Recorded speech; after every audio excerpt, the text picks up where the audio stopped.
Tesla सदी के वो महान साइंटिस्ट है जिन्होंने दुनिया को इलेक्ट्रिसिटी के हजारों आयाम देकर उजाला किया, पर उनकी खुद की जिंदगी अंधेरों से भरी रही। ग्रेट माइंड, कुछ कर गुजर जाने का जज्बा, थॉमस एडिसन से रेवलरी और 300 से ज्यादा इन्वेंशंस टेस्ला की जिंदगी के एक पार्ट को डिफाइन करते हैं। लेकिन टेस्ला की जिंदगी का एक और आयाम था अकेलापन, जिसे उन्होंने दुनिया में तब तक सबके सामने नहीं आने दिया जब तक कि उनकी मौत नहीं हुई। 7 जून 1943 को न्यूयॉर्कर होटल के 33rd फ्लोर के रूम नंबर 3327 से मिली उनकी लाश इस बात का सबूत थी कि परिवार के नाम पर केवल कबूतर ही उनके साथी थे। उनके पास ना कोई फाइनेंशियल सिक्योरिटी थी और ना ही बाहरी दुनिया से कोई मतलब। अपने आखिरी के 10 साल टेस्ला ने होटल के कमरे में ही बिताया। लेकिन इतने ब्रिलियंट माइंड और इन्फ्लुएंशियल पर्सनालिटी वाले इस लेजेंडरी इंजीनियर की हालत इतनी खराब कैसे हो गई? 300 से भी ज्यादा इन्वेंशन पेटेंट कराने के बाद भी वो ऐसी स्थिति में क्यों रहे? और आखिर क्यों मॉडर्न इलेक्ट्रिक वर्ल्ड का भविष्य बदलने वाला ये इन्वेंटर खुद अपना भविष्य नहीं बदल पाया? 10 जुलाई 1856 को क्रोएशिया की तेज आंधी और लाइटनिंग के बीच एक बच्चे का जन्म हुआ, जिसके पैदा होते ही मेड ने उसे चाइल्ड ऑफ डार्कनेस कह दिया। लेकिन उसकी माँ का बिलीव था कि उनका बच्चा रे ऑफ लाइट बनेगा। ये बच्चा कोई और नहीं बल्कि खुद निकोला टेस्ला थे, जिसकी किस्मत जन्म से ही रोशनी से जुड़ी गई थी। निकोला अपने बड़े भाई से सबसे ज्यादा प्यार करते थे। जब वह 5 साल के थे तब घोड़े से गिरकर उनकी मौत हो गई थी, और ये एक ऐसी घटना थी जो उनकी जिंदगी भर का ट्रॉमा बन गई। वो कभी इस दर्द से उभर नहीं पाए और कहीं ना कहीं इसी वजह से वो जिंदगी भर अकेलापन भी महसूस करते रहे। कुछ यही हाल उनके माँ बाप का भी था। टेस्ला के पापा पेशे से प्रीस्ट थे और उनकी माँ क्राफ्ट टूल्स और मैकेनिकल अप्लायंसेस बनाना जानती थी। उनकी creative abilities and memorising power कमाल की थी। टेस्ला को भी ये एबिलिटीज अपनी माँ से विरासत में मिली थी। भाई के अलावा निकोला की दोस्ती पढ़ाई लिखाई से थी। 1862 में जब वह अपनी फैमिली के साथ सिटी ऑफ गॉस्पिक में शिफ्ट हुए तो वहां उनकी स्कूलिंग स्टार्ट हुई, और वह अपनी क्लास के सबसे होशियार बच्चे थे जो हर सब्जेक्ट में ए ग्रेड से पास करते थे। टीचर्स भी निकोला के ब्रिलियंट माइंड को अप्रिशिएट करते थे। 1870 में वो हायर स्टडीज के लिए कार्लोवेक मूव कर गए। यहाँ भी वो फिजिक्स, मैथ्स जैसे सब्जेक्ट्स की पढ़ाई करते थे। टेस्ला फ्रेंच और जर्मन जैसी भाषाओं को बोलना भी जानते थे। ये उनकी इंटेलिजेंस का ही सबूत था कि वो इंटीग्रल कैलकुलस को अपने दिमाग में ही सॉल्व कर लेते थे। उनकी इस एबिलिटी को कई टीचर्स चीटिंग समझते थे, लेकिन वो एक ऐसे स्टूडेंट थे जिन्होंने 4 साल की ग्रेजुएशन की पढ़ाई को केवल 3 सालों में ही कंप्लीट कर लिया था। उनका इंटरेस्ट इंजीनियरिंग की पढ़ाई की तरफ ज्यादा था, लेकिन उनके पापा उन्हें प्रीस्ट बनाने की ख्वाहिश रखते थे। फिर अपने बेटे के सपनों के सामने उन्होंने ये इच्छा भी तोड़ दी जब एक बार निकोला कोलेरिया से पीड़ित हो गए। इस बीमारी से उनका बच पाना मुश्किल लग रहा था। तब बेटे को दर्द में देखकर उनके पापा भी वादा कर बैठे कि अगर वह ठीक हो गए तो वो उन्हें इंजीनियरिंग की पढ़ाई के लिए भेज देंगे, और हुआ भी ऐसा ही। इंजीनियरिंग की पढ़ाई में मानो निकोला ने जीने की नई उम्मीद झोंक दी। वो जल्द ही रिकवर हो गए और निकल पड़े उस राह पर जो उन्हें इलेक्ट्रिक इन्वेंशंस के करीब ले जाने वाली थी। 19 साल की उम्र में निकोला ऑस्ट्रिया के पॉलीटेक्निक इंस्टीट्यूट में इलेक्ट्रिकल इंजीनियरिंग पढ़ने चले गए और जल्दी ही वहां के स्टार स्टूडेंट बन गए। फर्स्ट ईयर में उनके हाईएस्ट मार्क की बदौलत डीन भी उन्हें स्टार स्टूडेंट कहने से रोक नहीं पाए। मगर उनकी ये ब्रिलियंट स्कॉलर की इमेज को भी ग्रहण लगते देर नहीं लगी। फिजिक्स की क्लास में एक बार प्रोफेसर से उनकी डायरेक्ट करंट मोटर्स को लेकर कहासुनी हो गई। टेस्ला ने डिजाइन में कई फ्लॉज होने की बात कह दी। उनका मानना था कि अल्टरनेटिंग करंट से मोटर को और एफिशिएंट बनाया जा सकता है, लेकिन प्रोफेसर उनकी बात से सहमत नहीं हुए। ये घटना टेस्ला के लिए लाइफ चेंजिंग साबित हुई। उन्होंने अपनी ही थ्योरी को प्रूव करना ही अपना मिशन बना लिया। अगले 6 साल टेस्ला एक ऐसी हाइपोथेटिकल मोटर के बारे में सोचते रहे जो अल्टरनेटिंग करंट से चलती हो। ये थॉट उनके लिए एक ऐसा ऑब्सेशन बन गया कि वो कॉलेज स्टडीज पर फोकस नहीं कर पाए, साथ ही गैम्बलिंग के एडिक्शन में फंस गए। ऐसे में उन्हें नर्वस ब्रेकडाउन से गुजरना पड़ा और वो कॉलेज से ड्रॉप आउट हो गए। इस दौरान उनकी जिंदगी ने कई मुश्किल दौर देखे। वो अपने परिवार से दूर रहे। उनके दोस्तों को लगा टेस्ला नदी में डूबकर मर गए, और कुछ टाइम बाद उन्होंने अपने पापा को भी खो दिया। 1881 में जब टेस्ला अपनी हालत से उभर कर बुडापेस्ट आए तो उन्हें अमेरिकन टेलीफोन एक्सचेंज में काम मिला। यहाँ उन्होंने ड्राफ्ट्समैन के तौर पर काम करना तो शुरू किया, लेकिन उनका माइंड अभी भी एसी करंट थ्योरी पर इतना फोकस था कि एक दिन पार्क में टहलते हुए उनके दिमाग में रोटेटिंग मैग्नेटिक फील्ड के प्रिंसिपल से चलने वाली एसी मोटर का कॉन्सेप्ट आया। इमेजिनेशन और मेमोरी पावर तो टेस्ला की कमाल थी ही। उन्होंने अपने दिमाग में इस नक्शे को बसा लिया और वो समझ गए कि ये काम कर सकता है। किस्मत ने फिर टेस्ला का रास्ता साइंस की तरफ मोड़ दिया और 1882 में टेस्ला को कॉन्टिनेंटल एडिसन कंपनी में जॉब मिली एंड वो पेरिस शिफ्ट हो गए। ये एक ब्रांड न्यू इंडस्ट्री थी और काम इंडोर लाइट इंस्टॉलेशन का था। यहाँ भी टेस्ला के टैलेंट ने ब्रांच मैनेजर को इम्प्रेस कर दिया। 2 साल की कड़ी मेहनत के बाद वो वक्त भी आया जब टेस्ला को एडिसन की न्यूयॉर्क ब्रांच में वर्क करने का ऑफर मिला। जेब में केवल 4 सेंट और एक लेटर ऑफ रिकमेंडेशन लिए 1884 में टेस्ला अमेरिका आए और जल्द ही उनकी मुलाकात इलेक्ट्रिक बल्ब के इन्वेंटर थॉमस एडिसन से हुई। शुरुआती दौर में दोनों ही महान वैज्ञानिक एक दूसरे से काफी इंप्रेस हुए, लेकिन ये दोस्ती राइवलरी में बदलते देर नहीं लगी। एक साथ काम करते हुए जहां टेस्ला को एडिसन के काम करने का तरीका बिल्कुल अजीब लगा, क्योंकि वह कई परम्यूटेशन कॉम्बिनेशन लगाकर वर्क करते थे, वही टेस्ला फिजिक्स के फॉर्मूले से उस काम को कम समय में खत्म कर देते थे। ये दोनों इन्वेंटर एक दूसरे से काफी अलग थे। टेस्ला एसी पावर्स की तरफ काफी अट्रैक्टेड थे, जो लार्ज अप्लायंसेस और लॉन्गर डिस्टेंस तक लाइट प्रोवाइड कर सकती थी, लेकिन एडिसन केवल डीसी लाइट पर काम करते थे, जो छोटी डिस्टेंस और स्मॉल लाइटिंग डिवाइसेस को पावर दे सकती थी। एडिसन जानते थे कि टेस्ला का AC power work DC power की सेल को इफेक्ट कर सकता है, इसीलिए उन्होंने एसी मोटर्स के इंजीनियरिंग वर्क को कभी तवज्जो नहीं दी। उल्टा उन्होंने टेस्ला के सामने $50,000 का ऑफर रखते हुए उन्हें एक बेहद ही इंटरेस्टिंग टास्क सौंपा। ये काम था डीसी जनरेशन प्लांट्स में इम्प्रूवमेंट्स का। एडिसन का कहना था कि अगर टेस्ला इसमें सफल हुए तो वो इनाम के तौर पर उन्हें $50,000 देंगे। एडिसन इस गुमान में थे कि टेस्ला इस नियर टू इम्पॉसिबल टास्क को नहीं कर पाएंगे, लेकिन उन्हें झटका तब लगा जब कुछ ही महीने के अंदर टेस्ला ने इस काम को हकीकत में बदल डाला।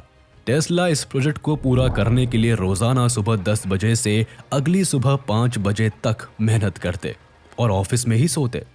अपनी इस कड़ी मेहनत से सक्सेस मिलने के बाद जब वह रिजल्ट्स लेकर एडिसन के पास पहुंचे तो उन्होंने ये कहकर उन्हें पैसे देने से मना कर दिया कि वो तो बस एक अमेरिकन जोक मार रहे थे। इस धोखे और निराशा से अफेक्टेड टेस्ला ने एडिसन की कंपनी को टाटा बाय बाय कर दिया। लेकिन यही से दोनों के बीच असली राइवलरी की शुरुआत हो गई, बल्कि यही से AC DC war of current की शुरुआत हुई। 1885 में टेस्ला ने खुद की इलेक्ट्रिक कंपनी की शुरुआत करनी चाहिए, लेकिन यहाँ भी धोखेबाजी के सिवाय कुछ उनके हाथ नहीं आया।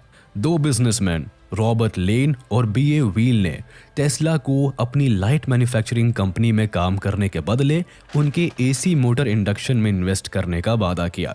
टेस्ला ने दिन रात एक करके आर्क लाइटनिंग सिस्टम पर काम किया और उनकी इस टेक्नोलॉजी को काफी अप्रिसिएशन भी मिला, लेकिन काम खत्म होते ही दोनों बिजनेसमैन ने टेस्ला से पल्ला झाड़ लिया। टेस्ला के पास ना तो पैसे बचे थे और ना ही उसका अपने पेटेंट पर कंट्रोल रहा।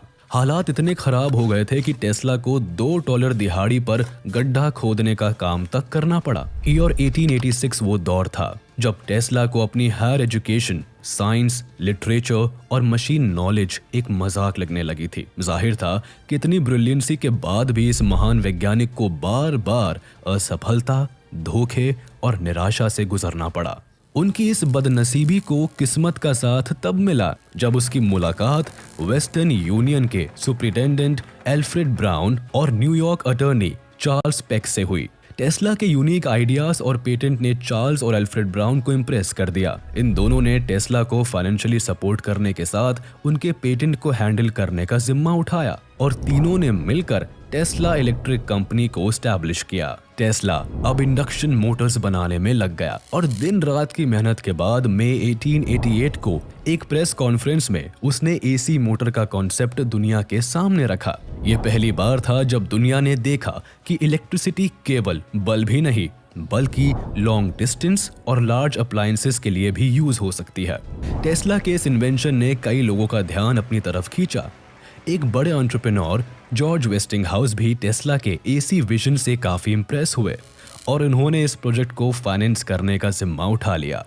टेस्ला की सक्सेस जिससे पहले उसके लिए पॉपुलैरिटी लेकर आती, उससे पहले ही एडिसन की बुरी नजर और चालबाजी इस प्रोजेक्ट के लिए मुसीबत बनकर टूट पड़ी।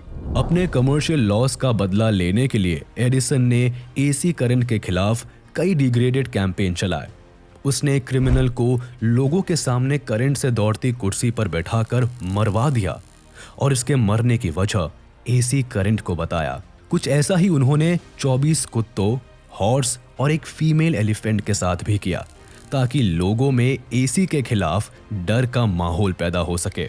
शुरुआत में उनकी ये चाल काम भी आई, लेकिन वक्त के साथ लोग भी समझ गए कि एसी पावर ही इलेक्ट्रिसिटी वर्ल्ड का फ्यूचर है। उनकी इन्वेंशन को टेलीफोन के बाद सबसे इम्पोर्टेंट इन्वेंशन माना गया। इसका नतीजा ये हुआ, वॉर ऑफ करंट में आखिरकार जीत टेस्ला को मिली। अपने करियर के पीक पर टेस्ला ने 3 जाइगैंटिक जनरेटर्स को भी डिजाइन किया, जिसका काम नायग्रा फॉल से 50,000 हॉर्स पावर जनरेट करना था। जाहिर है ये एक बड़ी अचीवमेंट थी क्योंकि आधी से ज्यादा दुनिया तब ऑयल लैंप चला रही थी। इस इन्वेंशन ने टेस्ला को रिन्यूएबल एनर्जी की फील्ड में पायनियर बना दिया। लेकिन अभी भी उनकी मुसीबतें खत्म नहीं हुई क्योंकि वेस्टिंगहाउस की कंपनी लाखों के कर्ज में थी। दुनिया के पास पैसा नहीं था, लेकिन ऐसे में उनके दोस्त वेस्टिंगहाउस ने कंपनी को बचाने के लिए कंपनी में टेस्ला से कुछ रॉयल्टीज कम करने की मांग की, जिस पर बिना कुछ सोचे टेस्ला ने अपने कॉन्ट्रैक्ट को फाड़ दिया और लाखों करोड़ों की रॉयल्टीज को जाने दिया।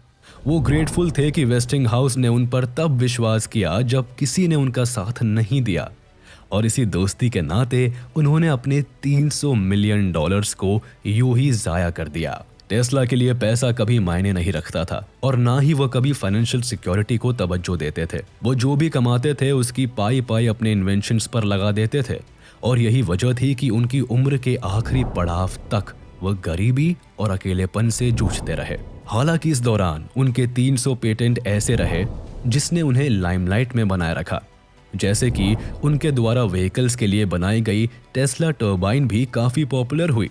इसके अलावा उन्हें एक्स-रे टेक्नोलॉजी का पायनियर भी कहा गया। वो पहले इंसान बने जिन्होंने बताया कि एक्स-रे ह्यूमन बॉडी के लिए खतरनाक हो सकता है। अपने टाइम से बहुत आगे वो पहले ऐसे साइंटिस्ट थे जिन्होंने 1898 में एक रिमोट कंट्रोल तक बनाया और उससे एक मिनिएचर बोट को कंट्रोल किया। इन सभी डिवाइसेस के अलावा एक और इन्वेंशन ने टेस्ला की पॉपुलैरिटी को बढ़ाया था और वो था टेस्ला कॉइल। ये device high voltage electricity produce कर सकती थी। इसके जरिए टेस्ला समझ पाए थे कि वो पावरफुल रेडियो सिग्नल सेंड और रिसीव कर सकते थे। पावरफुल रेडियो सिग्नल प्रोजेक्ट पर वह कई सालों से काम कर रहे थे। इस इन्वेंशन को वो ब्रॉडकास्ट भी करने वाले थे, लेकिन उससे पहले ही लैबोरेटरी में आग लग गई और उनकी इन्वेंशन आग की चपेट में राख हो गई। इस डिजास्टर ने केवल टेस्ला की रिसर्च ही नहीं जलाई बल्कि उनके इरादों पर भी पानी फेर दिया। ये वो घटना थी जिसने टेस्ला को तोड़ कर रख दिया। उनकी रेडियो सिग्नल की सारी खोज धुआं हो गई। यहाँ से उनका बुरा वक्त शुरू हो गया। कुछ सालों बाद मार्कोनी ने टेस्ला के 17 पेटेंट को इस्तेमाल करके दुनिया का पहला रेडियो मैसेज भी भेजा। इसके लिए टेस्ला ने मार्कोनी को कोर्ट में सू भी किया, लेकिन इस केस में टेस्ला को जीत अपनी मौत के बाद ही मिल पाई। नो डाउट टेस्ला की ब्रिलियंसी अनमैचेबल थी। वो अपने टाइम से काफी आगे थे। उस जमाने में भी वो वायरलेस कम्युनिकेशन पर काम कर रहे थे और न्यूयॉर्क के बाहर एक वायरलेस ट्रांसमिशन स्टेशन बना रहे थे। ये उनका ड्रीम प्रोजेक्ट था। वो एक ऐसी दुनिया को इमेजिन कर चुके थे जहां लोग वायरलेसली मैसेज सेंड और रिसीव कर सकते थे। लेकिन लैबोरेटरी में लगी आग के बाद ना उनके पास फाइनेंशियल बैकिंग थी और ना ही कोई इन्वेस्टर। टेस्ला के पास कोई रास्ता नहीं था। आखिरकार उन्हें अपने इस प्रोजेक्ट को बंद करना पड़ा और बाकी बची हुई जिंदगी होटल रूम में बितानी पड़ी। टेस्ला की जिंदगी बताती है कि इतनी ब्रिलियंसी के बाद भी उनकी जिंदगी संघर्ष और कांटों से भरी रही। वो कई बार अनलकी भी रहे, लेकिन कई बार बुरे हालात के जिम्मेदार वो खुद भी थे, क्योंकि वो कैपिटलिस्ट नहीं थे। मनी, फेम से ज्यादा वो ह्यूमैनिटी के बेटरमेंट और साइंस के लिए काम करते रहे। और शायद इसीलिए उनके मरने के बाद ही लोग उनकी इंटेलिजेंस की कदर कर पाए। इसी के साथ हम आपसे विदा लेते हैं। उम्मीद है आपको ये वीडियो जरूर पसंद आया होगा। आप इस वीडियो को अपने दोस्तों के साथ शेयर करना बिल्कुल भी ना भूलें। साथ ही इस चैनल को सब्सक्राइब जरूर कर दें।